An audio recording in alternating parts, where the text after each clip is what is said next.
হুজুর হইলেই শান্তি, এটা কি কোনো গ্যারান্টি আছে? না। আমি হুজুর হইয়া যদি নবীর আদর্শ মতো না চলি, কপাল আমারটাও শেষ হয়ে যাবে।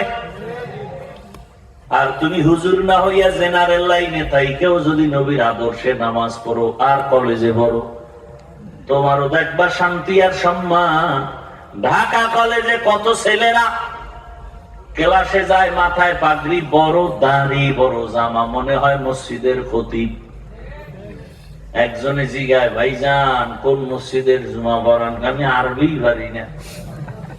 কত এই সুরত কেন? কই যান? ঢাকা কলেজে পড়ি। এই হালাতে বলে হ্যাঁ। ক্লাসে কেউ কিছু কয় না। কয় কি কয়? শিক্ষক শিক্ষিকারা দোয়া করে, পুরো কলেজের মধ্যে একটা ভালো ছেলে আছে। আমি বললাম মেয়েরা ইকা আছে? মেয়েরা কি মাঝে মাঝে আড্ডাখানায় ডাকে না? বলে ডাকে। সবাই মিলে যাবে পার্কে, রিসোর্টে যাবে। তখন আমি কেমনে যাই? আমি ইস্তেগফার করতে থাকি। আল্লাহর কুদরত, আমার ক্লাসের একটা মেয়ে ডাক দিয়ে কয়, ও আল্লাহর পথে আছে, ওরে সাইরাতে ডিস্টার্ব করিস না, আমরা চল। বাস, আল্লাহ আমার পক্ষে একজন লাগাই দিছে। এভাবেই আল্লাহ বাঁচান।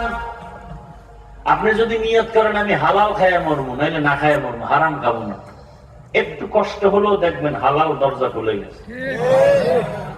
আপনার তো সেই একই নেই, বরং মোটামুটি খাইয়াও আল্লাহরে গালি দেয়,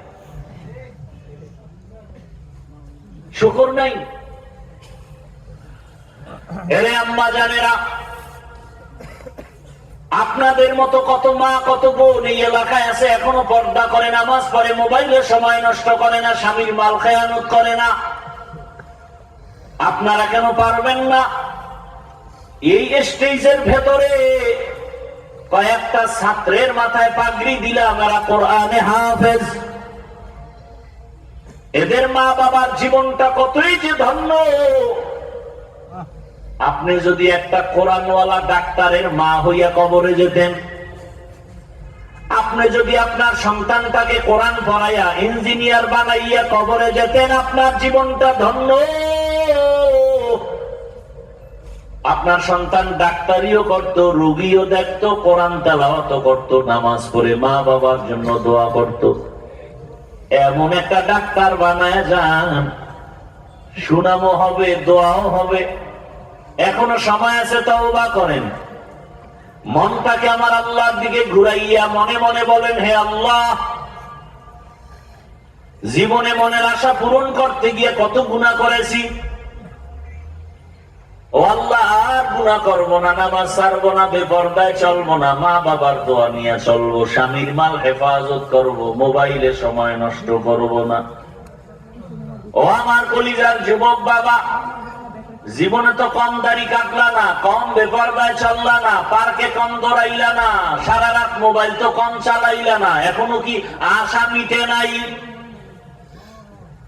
আর কতবার দাড়ি কাটলে তোর আশা পূরণ হবে? কতবার পার্কে গেলে আশা পূরণ হবে? কত রাত মোবাইল চালাইলে তোর আশা পূরণ হবে? এবং এটাও বল, তোর হায়াতের বাকি আছে কয়দিন? এমন একটা দিন নাই গাড়ির নিচে, পানির নিচে, ঘুমের বিছানায় যুবকের লাশ নাই। আজরাইল এসে যদি দেখে গানের তার লাগানো। আজকে একজনে দেখাইলাম, মাদ্রাসার লাইনে একটা ছাত্র, ছোট বাচ্চা, তাহাজ্জুদ পড়তে গিয়া মরে গেছে।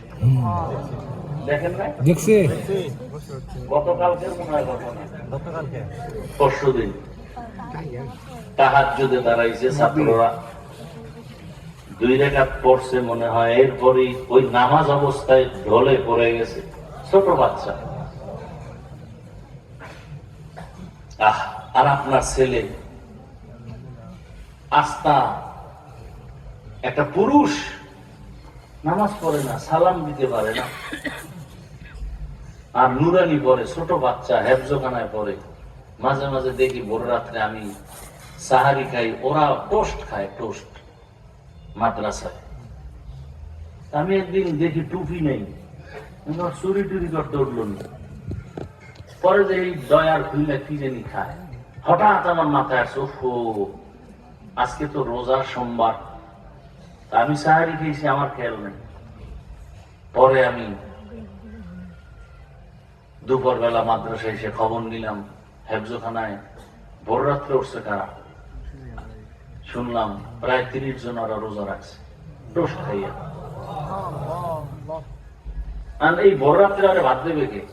মাদ্রাসায় 300-400 ছাত্র, বাবুর্চিরা পাকাইতে পাকাইতে বেতাল, এই সাহারি কে পাকাইবে? কেউ পারবে না। কারণ ওরা, আমি কোনোদিন বলিও না, ওরা নিজেরা টোস্ট খায়, বিস্কুট খায়, মুড়ি খায়, খায় রোজা রাখে। পরে বললাম সাহারি যেহেতু দিতে পারবেন না, অন্তত ইফতারির খরচটা সব আমার, 12 মাস সব ছাত্রদের। কোনোদিন বলি না যে আমি রোজা রাখি তোরা রাখ, কোনোদিন বলি না। আর আপনার ছেলে বুড়া ভাম রমজানে রোজা রাখতে পারে না, চেহারা